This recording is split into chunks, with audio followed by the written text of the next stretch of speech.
Hello, everyone. Welcome to my channel. Today, I will read a gentle and emotional story for you. Please relax and listen quietly. The words are simple and clear. This story will help you improve your English listening. It will also touch your heart. Let us begin the story. Her name was Emily. She was 31 years old, a single mother living in a small apartment in a quiet neighborhood in the United States. Her world wasn't big.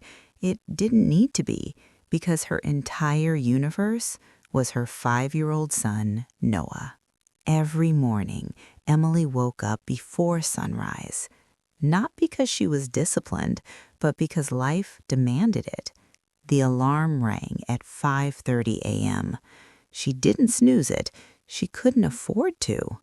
A small apartment, one bedroom, a tiny kitchen, bills stacked on the table, rent, electricity, groceries, daycare.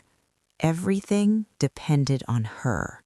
Once, her life was different. She had dreams, a stable home, a partner, a future that felt safe. But things changed. Her relationship ended, not in a dramatic way, not with loud fights, just slowly, quietly, painfully. And one day, she found herself alone. Alone, but not completely. She had Noah, a 5-year-old boy who didn't understand the world yet, but understood one thing perfectly. Mom is my home. And for Emily, that meant everything. Her day was always the same. Wake up early, make a quick breakfast, pack a small lunch, get Noah ready for daycare. "Mom, do I have to go today?" Noah would ask sometimes.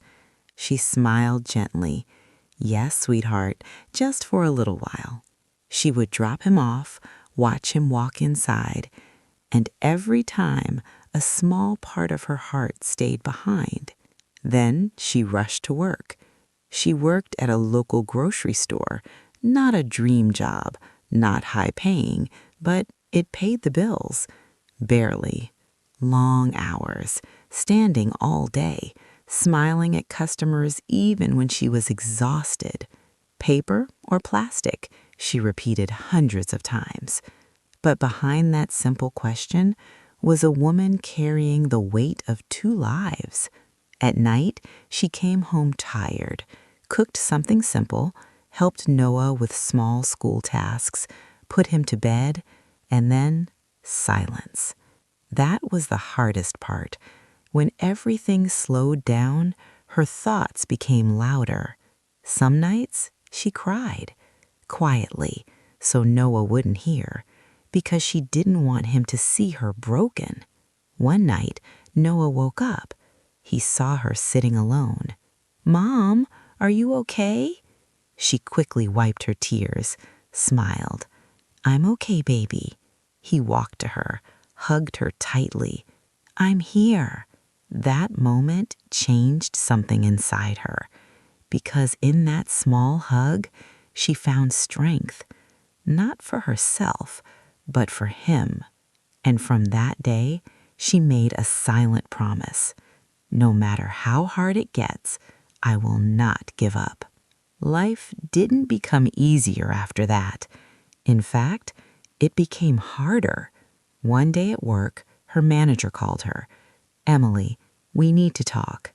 Those words never bring good news.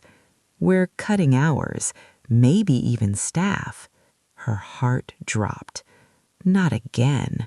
A few days later, she got the message. Her hours were reduced, which meant less money, and she was already struggling. That night, she sat at the table, looking at her bills, doing the math again and again. It didn't work, no matter how she tried.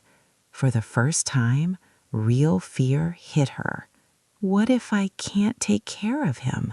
She looked at Noah, sleeping peacefully, and something inside her shifted. Fear turned to determination. I have to find a way. The next morning, she started searching. Online jobs, part-time work, anything. But nothing worked.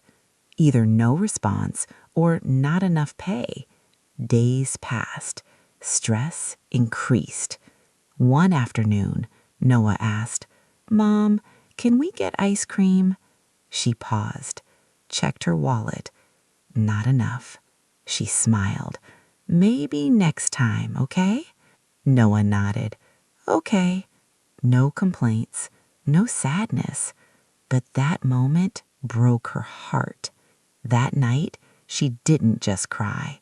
She made a decision. I have to change something.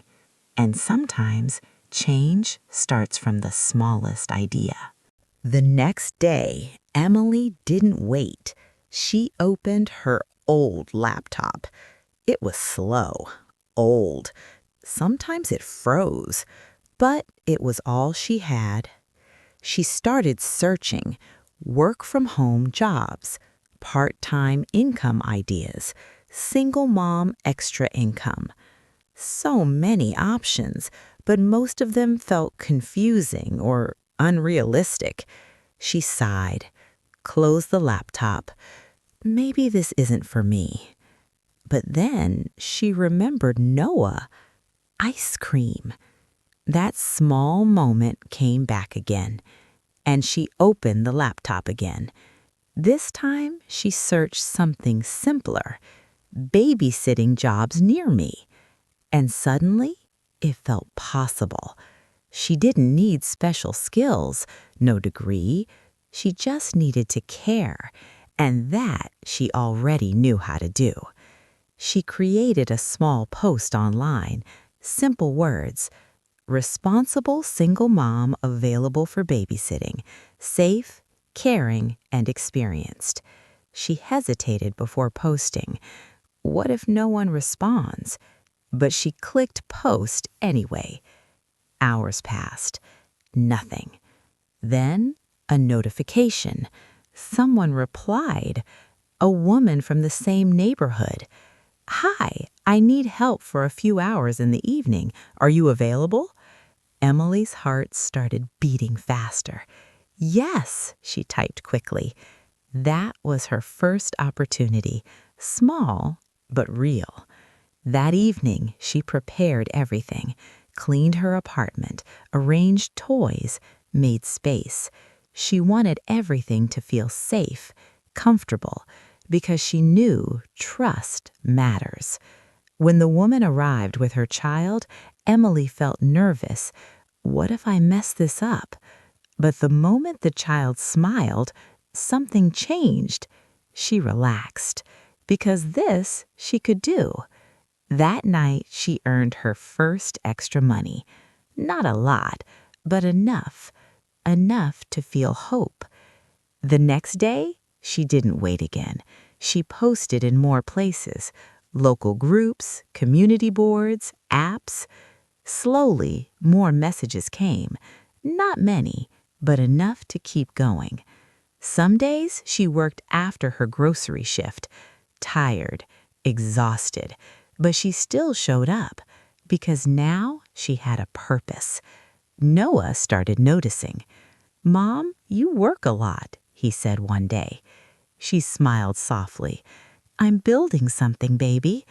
He didn't fully understand, but he hugged her anyway. Weeks turned into months. Something started changing. People trusted her. Mothers recommended her. Neighbors talked about her. She's responsible. She's kind. She really cares. And that's when something unexpected happened.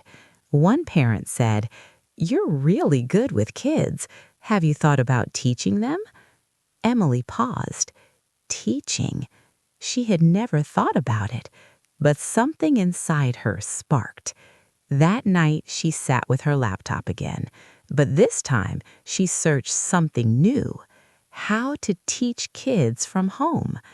Ideas started forming: simple learning sessions, basic reading, small activities.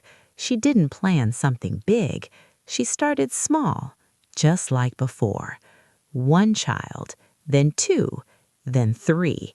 Her babysitting slowly turned into learning sessions. Her small apartment turned into a space of growth, laughter, learning, energy. And something inside Emily changed again. She wasn't just surviving anymore. She was building something, something of her own. One evening, after a long day, she stopped by a small store. "Can I get one ice cream?" she asked, then paused and smiled. "Actually, make it two." When she gave Noah that ice cream, his eyes lit up. "Really?" She nodded. "Yes." That moment wasn't about ice cream. It was about progress, about not giving up, about choosing to try even when things felt impossible. And that's when Emily realized something powerful. You don't need a perfect plan. You just need to start and keep going. Emily never planned to start a business. She was just trying to survive, just trying to pay bills, just trying to give her son a better life. But sometimes the things we start out of struggle turn into something bigger. Her small home sessions were growing. More parents started asking, "Do you have space for one more child?" At first, she said yes to everyone because she needed the money. But soon, her apartment became too crowded.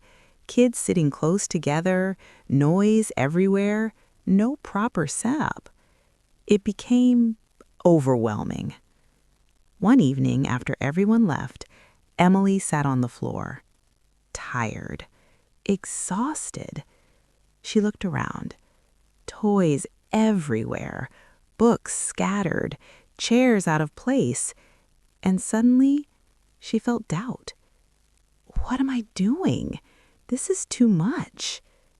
For a moment, she thought about stopping, going back to a simple routine. Less stress, less responsibility. But then Noah came and sat beside her. "Mom, you're doing great," he said with a smile. She looked at him. "How do you know?" He shrugged. "Because you don't give up." That sentence hit her deeply because it was true. She had come too far to go back. That night, she made a bold decision. "I'm not stopping. I'm growing." The next few days, she started planning. Not perfectly, not professionally, but honestly. She wrote down everything. How many kids can I teach? How much can I charge? Where can I find a bigger space? It was scary because growth means risk, more rent, more responsibility, more pressure. But staying small was also a risk because it meant staying stuck. After days of searching, she found a small place, a tiny learning center. Not in a big area, not fancy, but enough. When she stood inside that empty room, she felt something. Fear, hope, possibility, all at once. This could change everything. Or it could fail. Both were possible, and that's what made it real. She didn't wait for confidence. She signed the agreement. That day was the biggest step of her life. The first week was slow. Only a few students came. The room felt too big, too quiet. Doubt returned. Did I make a mistake? But she didn't stop. She kept showing up every day, teaching with the same care, same effort, same heart. Slowly, things started changing. Parents noticed. This place is better, more organized, more focused. More students joined. Word spread. Her small center started filling up. She added simple boards, better chairs, colorful charts. Nothing expensive, but meaningful. And something beautiful happened. Kids loved coming there. They didn't just learn, they felt safe, happy, encouraged, because Emily wasn't just teaching, she was caring, and that made all the difference. Months passed. Her income improved. For the first time, she wasn't just surviving, she was stable. She paid bills on time, saved a little, planned ahead. And one evening, she sat in her center, alone, looking around. This time not tired, but proud. Because this place was built from nothing, from struggle, from fear, from consistency. No big investment, no support, no shortcuts, just effort every single day. Noah walked in holding a small drawing. "Mom, I made this for you." She opened it. It was a picture of her, standing in a classroom with kids around her, and on top he had written, "My mom is a teacher." Emily's eyes filled with tears, not of pain, but of fulfillment, because in that moment she realized something powerful. She didn't just change her life, she changed her identity, from someone who was struggling to someone who was building. You don't need a perfect start. You don't need big resources. You just need courage to take one step forward and consistency to keep going. Life doesn't test you when you're ready. It tests you when you're tired, when you're broken, when you feel like you have nothing left. Aisha, Emily, or any strong woman like her didn't succeed because life was easy. She succeeded because she didn't stop. There will be days when you feel lost, days when nothing makes sense, days when even small things feel impossible. But remember this, you don't need to have everything figured out. You just need to take one step, just one. Because small steps, taken every day, can change your entire life. You may not see results immediately. You may feel like you're not moving, but progress is quiet, growth is slow, and success takes time. The world may doubt you, people may judge you, situations may break you. But if you keep going, even when it's hard, even when it's painful, you will rise, not because you're lucky, not because you're special, but because you were strong enough to continue. And always remember, you are stronger than your struggles. You are bigger than your problems, and your story is not over yet. Never give up, because your hardest days are building your strongest future.